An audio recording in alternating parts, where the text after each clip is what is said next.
deception here. Yeah? Deception on levels, Jeff, that these guys don't even understand. Why haven't you told anyone you're transgender? But that's personal. It has nothing to do with the game. That's personal. You didn't have to do that. That's so wrong We for are you to bring that up. I'm not using that as anything Nothing to do negative. with the game. That's personal. I'm not knocking him. When people know that about you, that's sort of who you are. I didn't want to be like the trans Survivor player. I wanted to be Zeke, the Survivor player. Well, when it was all over, Varner went home and Zeke played on.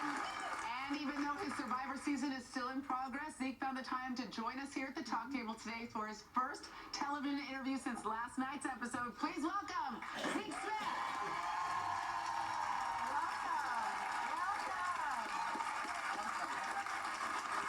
Welcome to the show, Zeke. Thank you. I'm so glad to be here. First of all, congratulations on not only surviving tribal council, but surviving what really seemed like an unfair attack at the hands of Jeff Varner, who people simply refer to as Varner, his last name. He went beyond the boundaries of the game and outed you to the world as being transgender. Take us back to that moment when that happened, and what were you, your expression was blank. Yeah, well, it didn't quite hit until I looked at Jeff Probst. And Jeff Probst looked away from the tribe, and he never takes the tribe out of his eyesight. And that's what, to me, signaled the worst had happened. And the lights got really bright, and all sound faded away, and there was this primal instinct in me which just said, run.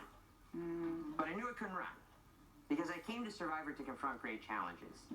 And I took a moment to compose myself, and I was really glad that Jeff gave me that moment. I think it speaks to his abilities as a host, that he allowed me to collect myself. And when I came back, I thought, all right, you're going to have to fight. You're going to have to explain why what happened was wrong. You're going to have to defend yourself. But I didn't need to, because my tribe mates rose up and defended me loudly. I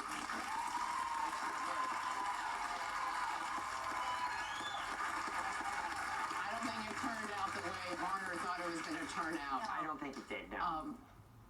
How did you feel about the fact that that part of tribal council was left in the broadcast last night? Did you ever ask Jeff Probst or producers or CBS to not put it on the airwaves? Well, I love Survivor, and I was drawn to apply for Survivor because of the integrity in the storytelling.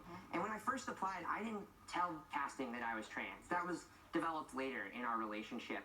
And I had a chat with Jeff Probst in which we agreed if, how, and when I'm going to talk about this part of my life, it's going to be up to me. Right. I suppose being outed by a fellow contestant being the exception.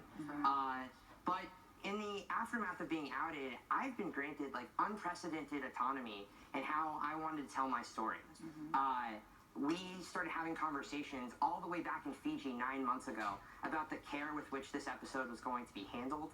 I came to Jeff and asked if I could write a personal essay about what happened, and he immediately said yes. And I was really proud of how I responded. And I wanted the world to see how much I'd grown. And I also thought by showing what happened, maybe it wouldn't happen to someone else, and something good could come of it. Yeah. I'll tell you something, though.